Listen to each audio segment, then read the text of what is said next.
안녕하세요. 과학 커뮤니케이터 플라스크로 활동하고 있는 박윤지입니다. 사람의 이야기로 과학을 말합니다. 안녕하세요. 그랜드캐스트 과학 커뮤니케이터 1기 김민지입니다. 현재 서울대학교 화학생물공학부 3학년에 재학 중입니다. 네, 안녕하세요. 그랜드캐스트 과학 커뮤니케이터 1기 양근원입니다. 지금 서울대학교 기술경영경제정책 전공에서 석사과정 중에 있습니다. 안녕하세요. 그랜드퀘스트 커뮤니케이터 1기 최희진입니다. 저는 현재 서울대학교 산업인력개발학과 박사과정에 재학 중입니다. 사실 저는 그랜드 퀘스트도 이번에 이제 프로젝트 합류하게 되면서 처음 알았거든요. 근데 질문들이 다들 너무 좋은 거예요. 약간 그러니까 사실 저희 학과는 과학학과이기는 하지만 인문학 쪽이랑은 다를 게 없어서 저희는 질문을 던지면 보통 그런 걸 던지거든요. 여기서 AI를 막 얘기한다고 하면 AI가 차별하지 않을 수 있을까? 라던가 AI는 왜 차별할까? 라던가 아니면 우리가 그런 AI를 만들지 않기 위해서는 어떻게 해야 할까? 이런 것들을 좀 다루는데 여기서는 좀 더 기술적인 것들을 다뤄서 이런 것들 파면 되게 재밌겠다라는 생각을 되게 많이 했는데 혹시 다른 분들은 어떻게 처음 알고 지원하게 되셨는지?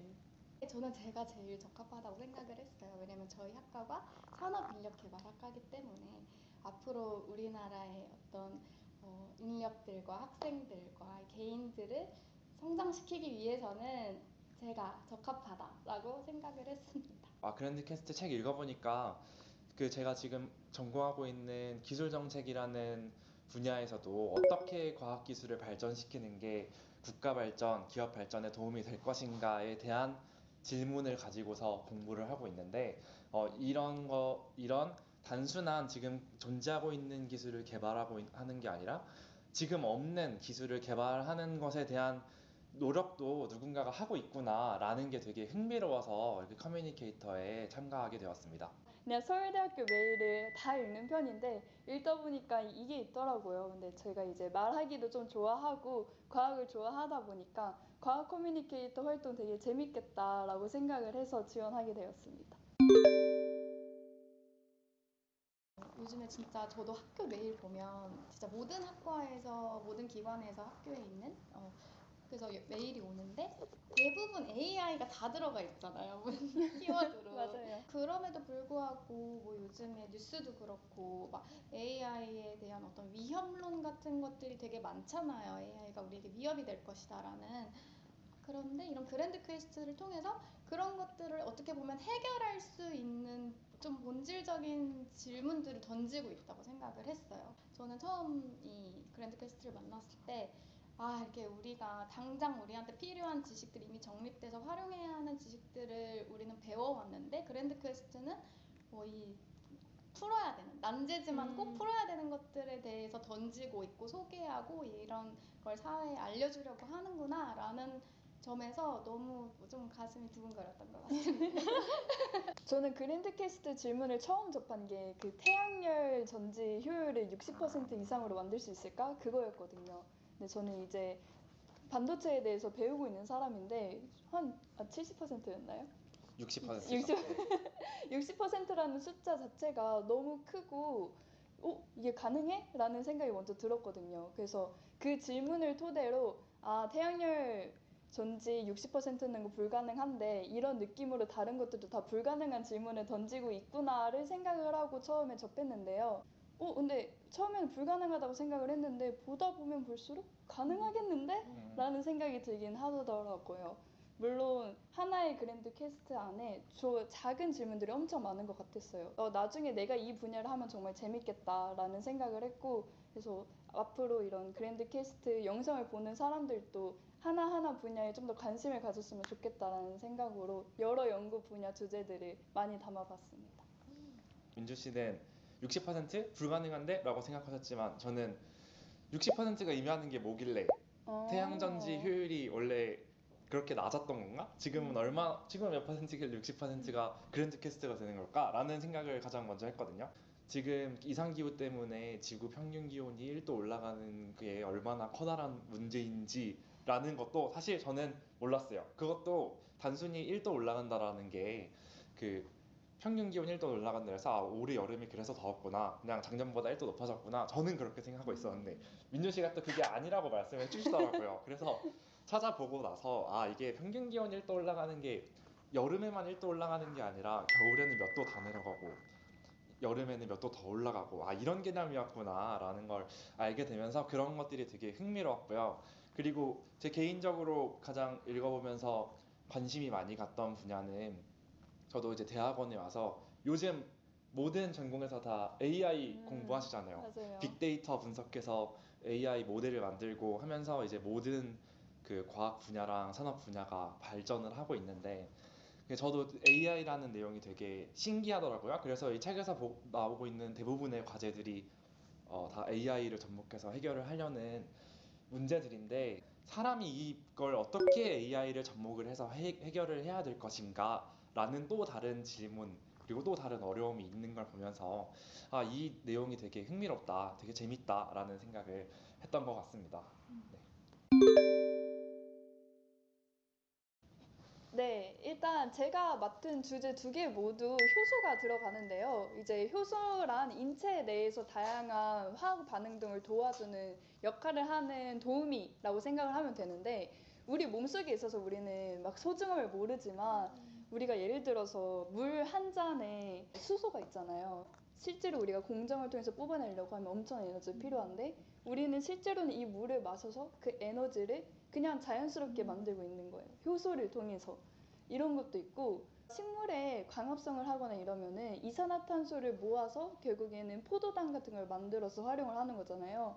이렇게 공기 중에 있는 이산화탄소를 가지고 에너지를 만든다는 게 우린 그냥 일상적으로 되게 자연스럽게 이해를 하고 있는데 이걸 우리가 인공적으로 하려고 하면은 엄청난 에너지가 필요한 거죠.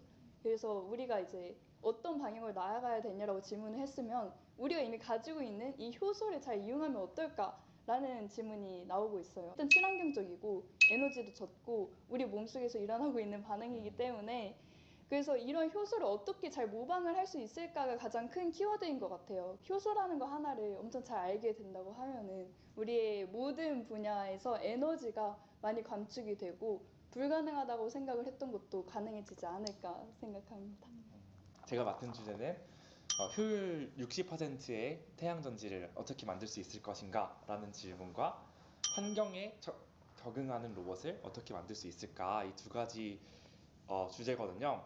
근데 이게 그 가장 떠오르는 기술인가 라고 하면 사실 전 잘 모르겠어요. 그런데 떠오르는 기술로서 중요한 게 아니라 반드시 필요한 기술이다. 왜냐하면 지금 이 지구의 이상기후 문제를 해결하려면 2030년까지 탄소 중립을 달성해야 한다고 합니다.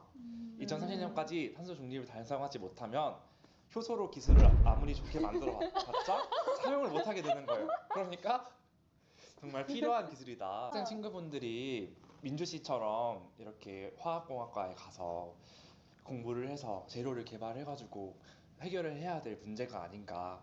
두 번째 그 환경에 적응할 수 있는 로봇을 만들 수 있는가는 약간 이렇게 처음에 들어보시면 좀 이해가 안 가실 수도 있어요. 그러니까 환경에 적응하는 로봇이라는 게 무슨 말이지? 우리가 밖에서 지금 공사 현장에서 일하시는 분들 그리고 위험한 환경에서 일하시는 분들 전부 다 로봇이 대체할 수 없어서 사람이 직접 작업을 하고 있는 실정이고 지금도 그런 위험한 환경에서 일을 하다가 사고로 인해서 그 사망하시고 부상당하시는 분들이 계속 발생을 하고 있어요. 실질적으로 우리에게 조금 더 필요한 이런 위험한 환경에서의 작업들을 수행하기 위해서는 로봇이 막 바람이 불고 흔들리고 좀 안정되지 않은 환경에서도 작동을 할 수 있는 역량을 갖춰야 한다라는 점에서 이것 또한 되게 필요한 주제이다. 하지만 이 문제를 해결하기 위해서 어떤 기술이 들어와서 해결을 해야 될지는 아직 정확하게 정의가 되지 않았다. 저는 이제 AI랑 이제 AI에게 이제 우리 데이터를 주지 않는 방법, 주지 않은 채로 AI가 연산하게 하는 방법을 위해서 동형암호라는 기술과 또 이제 뇌내 현실이라고 뇌에다가 직접적으로 어떤 자극을 줘서 사람이 운동할 수 있게 하는 그러한 기술들을 소개할 예정인데요. 이제 뉴로모픽 컴퓨터라는 게 나와요. 그러니까 뇌를 닮은 게 제일 효과적이라는 거예요. 그 제일 효율이 좋다는 거죠. 이게 막 과학이 사람을 앞섰다라고 하지만 결국엔 사람을 하려고 그게 좀 궁극의 퀘스트인다. 막 이런 생각이 들더라고요. 저는 내내현실 지금 희진 씨 하셨던 내내현실 진짜 흥미로웠거든요. 그러니까 그게 사실 어떤 건지 정확하게 감은 안 오는데 그냥 왜 옛날부터 그런 이야기들은 많이 있었잖아요. 자극되지 않았던 신경세포들을 자극해서 뭐 못 걷던 사람을 이제 설 수 있게 한다든지 그런 논의들이 되게 많았어서 사실 가장 꿈 같은 그러니까 비현실적이다라는 의미에서 가장 꿈 같은 기술이라서 좀 더 이거 되게 흥미롭다라는 생각도 했었고 그리고 그만큼 실현되면은 이게 될 수 있으면은 엄청 큰 해결책이 될 수 있겠다라는 생각이 되게 많이 들었거든요. 그래서 다른 분들도 그랬던 것들이 있으신지. 우리가 효율적인 질문 딱 하나 가지고 있으면 우리나라의 다시 산업을 이끌고 우리가 이 기술 딱 갖고 있으면은 맞아. 원천 중국? 기술처럼 미국? 약간 알라버려? 그렇게 될 수 있지 않을까라는 생각으로 그쪽 전지 파트에 이제 저뿐만 아니라 다양한 분들도 많이 관심을 가져주셨으면 좋겠다는 생각을 갖고 있어요. 그 우리나라 산업에서 기술에서 이 그랜드 캐스트에 있는 주제들이 우리나라에서 가장 할 수 있는 분야가 반도체 분야가 아닌가 싶어요. 이제 이 변화하는 시장의 판도에서는 이런 그랜드 캐스트 같은 주제의 문제를 해결함으로써 앞으로는 그쪽 시장에서 우리나라가 선두주자가 되고 미국보다 더 경쟁력 있는 국가가 될 수 있지 않을까 약간 그런 생각이 들더라고요. 그래서 방금 말씀해주신 키워드들, 뭐 반도체나 뉴로모픽 아키텍처 관련된 주제들도 그랜드 퀘스트에 이미 있더라고요. 그래서 이번에 저희 커뮤니케이터들이 총 소개해드릴 10가지 말고도 또 다른 10가지들이 있는 거죠. 그리고 또 곧 5개가 또 나온다고 들었는데 난제지만 10년, 15년 안에는 열심히 연구하면 풀 수도 있는 것들이더라고요. 효소에 관련된 질문을 가지고 서울대 화생공 후배로 그쵸. 온다면 환영하시나요? 당연하죠. 그래서 혹시 이 영상을 미래의 뭐 화학생물 공학 혹은 뭐 화학 쪽에 가시는 분이 굳이 뭐 서울대가 아니더라도 하시고 대학에 붙으셔서 연락을 하시면 제가 최대한 맛있는 밥을 사드리겠습니다.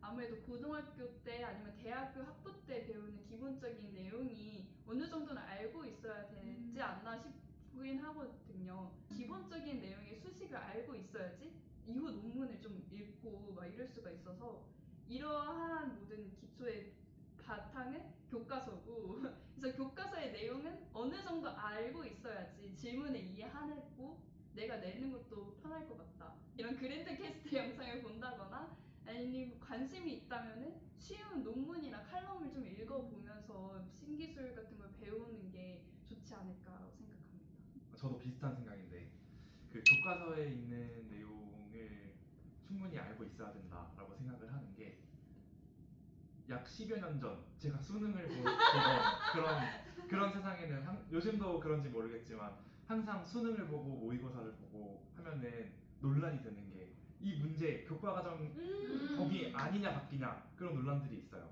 그래서 어려워서 못 풀겠는데 이거 교과과정 바뀐대? 하면서 막 무슨 로피탈의 정리 막 이런 대학교에서 배우는 거 이렇게 풀어야 된다라고 하는데 항상 그런 문제들을 가지고 유명한 강사분들은 명쾌하게 교과서에 있는 내용으로 풀 수 있다라고 딱 풀이를 써주십니다.